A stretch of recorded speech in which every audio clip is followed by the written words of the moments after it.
Question number 2 का 8.2 का question number 2 का फर्स्ट क्वेश्चन आपको दिया 2 tan 30 अपान 1 प्लस tan स्क्वायर 30 का मान क्या होगा।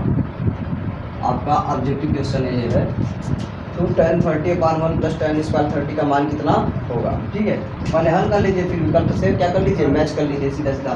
तो इसको हम दो तरह से कर सकते हैं, डायरेक्ट भी कर सकते हैं और फार्मूला से भी कर सकते हैं। पहला नंबर हम डायरेक्ट वैल्यू रख करके हल करके बता रहे हैं आपको 2 tan 30 अंश का मान कितना होता है 1/3 और 1 प्लस tan स्क्वायर 30 का मान वही सेम वैल्यू होता है 1 अपान स्क्वायर रूट 3 और स्क्वायर तो स्क्वायर लगा दीजिए। स्क्वायर करेंगे तो क्या हो जाएगा, अंश का अंश में मल्टीप्लाई, हर का हर में मल्टीप्लाई, 2 अपान स्क्वायर रूट 3 हो गया नीचे, इसका अंश का स्क्वायर अलग कीजिए, हर का स्क्वायर अलग कीजिए। ठीक है, तो ये 3 का 3 3 1 4 4/3 हो गया ये, 2 बटे करने में 3 ऐसे रहेगा और ये क्या हो गया 4/3 हो गया। तो क्या हो जाएगा ये 2 बटे करने में 3 ऐसे रहना है और ये क्या हो जाएगा उलट जाएगा 3/4 हो जाएगा। तो क्या होता है 2 1 2 2 दूनी 4, तो आपका 3/2 करनी में 3 हो गया। कर्ण 3 से ऊपर नीचे गुणा कर दीजिए, कर्ण 3 से ऊपर नीचे गुणा करेंगे तो क्या हो जाएगा 3 करने में 3 बटे क्या हो जाएगा 2 तिहाई 6, क्योंकि करने में 3 करने 3 क्या हो जाएगा 6 3 बन जाएगा। तो 3 से 3 क्या हो गया कैंसिल हो गया। तो आपका इस तरह से करने में 3/2, ठीक, अर्थात एक इसका मान कर्ण 3/2 हो गया। साइन 60 अंश का मान या cos 30 अंश का मान। अब इसको देखो फार्मूला से आपका याद रखो, आपका फार्मूला होता है sin 2a, sin 2a equal to क्या होता है 2 tan a बटे 1 plus tan square a। sin 2a का फार्मूला होता है, यहाँ a का मान क्या है 30 अंश है, a का मान 30 अंश है। तो आपका इस तरह से क्या हो जाएगा sin, क्योंकि देखिए 2 tan a 1 plus tan square 30 अंश, तो a का मान क्या है 30 अंश, sin 2 into 30 equal to 2 tan 30 अंश बटे 1 प्लस tan स्क्वायर 30 अंश। तो सीधा सीधा इसी साइन 60 हो गया, और साइन 60 अंश का मान क्या होता है करने में 3/2 ही होता है, जैसा कि यहाँ पर आया। ठीक, नेक्स्ट क्वेश्चन आपके दूसरा क्वेश्चन ओके, क्वेश्चन नंबर 2 का दूसरा क्वेश्चन आपको पता करना है 1 माइनस tan स्क्वायर 45 अंश का मान, 1 माइनस tan स्क्वायर बटे 1 प्लस tan स्क्वायर 45 अंश का मान बताना है।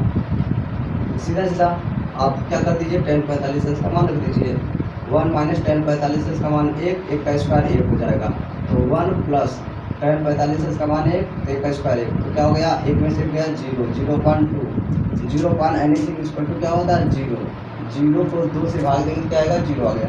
अब देखिए इसको आप फार्मूले से भी कर सकते हैं, कैसे, क्योंकि आपका पता है 1 माइनस tan स्क्वायर थीटा या a कह दीजिए 1 plus tan square a equal to क्या होता है cos 2a। 1 minus tan square बटे 1 प्लस tan स्क्वायर बराबर cos 2a होता है। यहाँ a की वैल्यू क्या है 45 डिग्री, तो सीधा सीधा cos 2 इंटू 45 इक्वल टू क्या हो जाता है cos, ओके। तो ये आपका 1 minus tan square 1 plus tan square equal to cos 2a होता है। तो एक जगह क्या दिखाई दे रहा है 45, तो क्या वो cos 2 इंटू a का मान 45, cos 90 डिग्री का मान 0 होता है फार्मूला से। ठीक, ओके। एक फार्मूला और देख लीजिए आप यहाँ पर, एक फार्मूला और इसी तरीके से sin 2a इक्वल टू क्या होता है 2 tan a बटे 1 प्लस tan स्क्वायर होता है। आप उसी तरीके से tan 2a इक्वल टू क्या होता है 2 tan a 1 minus tan square a, ये भी फार्मूला याद रखिए डायरेक्ट। tan 2a और sin 2 में क्या अंतर है, न्यूमरेटर सेम है, अंश में सेम है, हर में केवल प्लस और माइनस का अंतर है। ठीक, ओके। नेक्स्ट क्वेश्चन, ओके, तो क्वेश्चन नंबर 3 है sin 2 equal to 2 sin a। तो a का मान बताइए, कोण a का मान बताना है, तो इसको बहुत सिंपल कर सकते हैं। sin 2a का फार्मूला होता है 2 sin a into cos a।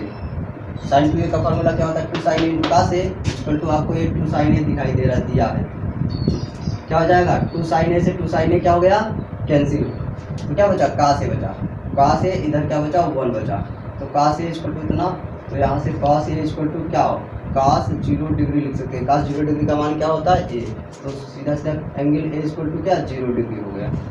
ठीक, ओके। आपका नेक्स्ट क्वेश्चन है, दिया tan A plus B equal to आपको दे रखा है स्क्वायर रूट 3 कमोड गई बहुत होगी तथा tan राय तो बात करो A minus B equal to क्या हो जाएगा, आपको दिया है कर्ण 3। तो एंगल A व एंगल B का मान बताना है आपको। ओके, क्वेश्चन दिया है tan A plus B equal to square root 3 and tan A minus B equal to 1 upon square root 3, then what is the value of angle A in and angle B। Okay, तो simply जो दिया है उसको पहले लिख लें आप। चूँकि tan A plus B equal to क्या स्क्वायर रूट 3, तो यहाँ से सीधा सीधा आप लिख सकते हैं tan A plus B equal to क्या, ये क्या कितने की वैल्यू होता है, tan 60 डिग्री की वैल्यू होता है, tan 60 डिग्री की वैल्यू होता है। तो सीधा सीधा क्या दिखाई दे रहा है आपको, A plus B equal to क्या दिखाई दे रहा है 60 डिग्री, फर्स्ट इक्वेशन। तथा second condition tan A minus B equal to क्या 1 अपॉन रूट स्क्वायर रूट 3 दिया है, तो tan A माइनस बी ऐसे रहने दीजिए, और ये tan 30 डिग्री का मान होता है, tan 30 डिग्री का मान होता है। तो यहाँ से A minus B equal to क्या हो जाएगा tan 30 डिग्री सीधा से। ये इक्वेशन सेकेंड। आप इक्वेशन फर्स्ट और इक्वेशन सेकेंड को हल कर दीजिए, ए और बी का मान आ जाएगा। सो क्या सीधा सीधा इक्वेशन फर्स्ट में सेकेंड को ऐड कर दीजिए, इक्वेशन फर्स्ट में सेकेंड को ऐड कर दीजिए, तो प्लस बी माइनस बी क्या हो जाएगा, कैंसिल हो जाएगा, ए में ए ऐड कर देंगे तो क्या हो जाएगा 2a हो जाएगा। तो from equation first and second हम क्या करने जा रहे हैं, ए एक में दो को जोड़ने जा रहे हैं, तो प्लस बी माइनस बी क्या हो गया, कैंसिल हो गया, ए में ए ऐड किया तो कितना हो गया 2a हो गया, 60 में 30 जोड़ दिए तो क्या हो गया 90 डिग्री हो गया। तो a इक्वल टू कितना हो गया, गुणा में होता है तो बटे में चला आता है, 90/2 कितना हो गया 45 डिग्री। तो a का मान 45 अंश हो गया, तो चाहे समीकरण 1 लिख दीजिए चाहे समीकरण 2 में। So from equation first a plus B equal to 60, b equal to क्या हो जाएगा 60 माइनस a, प्लस है तो उधर जाएगा माइनस, 60 में से a का मान कितना है 45 अंश आया, तो कितना हो गया 10 में से 5 गया 5, यहाँ 5 4 गया 1 15 अंश। एंगल a का मान 15 अंश और एंगल b का मान क्या हुआ, सॉरी एंगल a का मान 45 अंश, एंगल b का मान 15 अंश हो गया। तो एक्सरसाइज 8.2 का question number 4 and last and 4 question, ठीक है। तो देखिए ट्रू और फॉल्स है, आपको एक इसमें 5 कथन दिए गए हैं, इसमें कौन सत्य कथन है कौन असत्य कथन है आपको बताना है। तो फर्स्ट देखिए स्टेटमेंट दिया है sine A plus B equal to sine A plus sine B, ये सही है या गलत है, तो ये क्या है गलत है। क्यों गलत है, क्योंकि sine A plus B equal to आपने अभी जैसा कि मैंने पीछे बताया sine A into cos B और plus cos A into sine B formula होता है, into sine A plus B equal to sine A cos B plus cos A sine B होता है। तो ये सीधा सीधा क्या है गलत है, ठीक। नेक्स्ट थीटा में वृद्धि के साथ साइन थीटा के मान भी वृद्धि होती है, तो ये क्या है सत्य है, ये क्या है सत्य है। कैसे, क्योंकि साइन 0 अंश का मान क्या होता है 0 होता है। इसी तरीके से साइन 30 अंश का मान कितना होता है 1/2 होता है, ठीक है 1/2। और साइन 60 का मान क्या होता है करणी में 3/2 होता है, और साइन 90 का मान कितना होता है 1 होता है, ठीक है।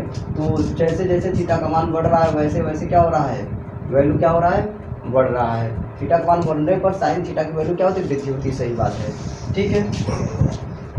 अब देखिए साइन और साइन थीटा का मैक्सिमम वैल्यू, साइन थीटा की जो मैक्सिमम वैल्यू क्या होती है हमेशा ये होता है 1 के बराबर। साइन थीटा की वैल्यू क्या 1 से छोटी और 1 के बराबर हो सकती है। और साइन थीटा की मान क्या होता है, साइन थीटा की मैक्सिमम वैल्यू कितना होती है, 1 होती है। और मिनिमम वैल्यू कितनी होती है, -1 होता है। साइन थीटा का अधिकतम मान क्या होता है, 1 होता है। और मिनिमम वैल्यू क्या होता है, -1 होता है। ये आपको इस तरह से साइन थीटा का रेंज पता होना चाहिए। किसी भी कोण थीटा के लिए साइन की मैक्सिमम वैल्यू +1 और मिनिमम वैल्यू क्या होती है, -1 होती है, -1। उसी तरीके से cos थीटा की भी मैक्सिमम वैल्यू क्या होती है, +1 होती है। और मिनिमम वैल्यू क्या होती है, -1 होती है, किसी भी कोण के लिए। ठीक, तो क्वेश्चन नंबर 2 क्या हुआ, ये सही है। क्वेश्चन नंबर 3 की बात करते हैं। थीटा में वृद्धि होने पर cos थीटा के मान में वृद्धि होती है। ये क्या है, रॉन्ग है। क्यों, क्योंकि देखिए cos 0 डिग्री का मान क्या होता है, 1 होता है। और cos 30 अंश का मान कितना होता है, करण में 3/2। और cos जैसे थीटा को बढ़ाते जाइए, cos 90 डिग्री का मान क्या देखते हैं, 0 हो जाता है। देख रहे हैं थीटा क्या हो रहा है, इंक्रीज कर रहा है, बढ़ रहा है। तो क्या हो रहा है, cos की वैल्यू क्या हो रही है, घट रही है। तो ये क्या है, गलत है। क्योंकि cos की मैक्सिमम वैल्यू क्या हो गई, 0 डिग्री पर ही पता चल गया। ठीक है, तो थीटा के सभी मान के लिए sine theta equal cos theta होता है कि नहीं, ये भी क्या है, गलत है। ये केवल एक कुछ मानों के लिए है। जैसे एक 45 अंश ले लीजिए, साइन 45 अंश का मान और cos 45 अंश का मान क्या होता है, 1 करने में 2 होता है। केवल थीटा इक्वल टू 45 डिग्री के लिए स्टेटमेंट सत्य है। बाकी सब हर थीटा वैल्यू के लिए स्टेटमेंट क्या है, गलत है। ठीक है, तो a इक्वल टू 0 डिग्री तो काट ए परिभाषित नहीं है। क्यों, ये भी क्या है आपका, क्योंकि tan 0 डिग्री का मान कितना होता है, 0 होता है। tan 0 डिग्री का मान 0 होता है। तो tan का अपोजिट क्या होता है, काट होता है। काट 0 डिग्री तो क्या हो जाएगा, 1/0। 1/0 का क्या मतलब, इनफाइनाइट, जिसे क्या कहते हैं, परिभाषित नहीं है। ठीक, इस तरह से क्लास 10 ट्रिग्नोमेट्री एक्सरसाइज 8.2 भी कंप्लीट हो गया।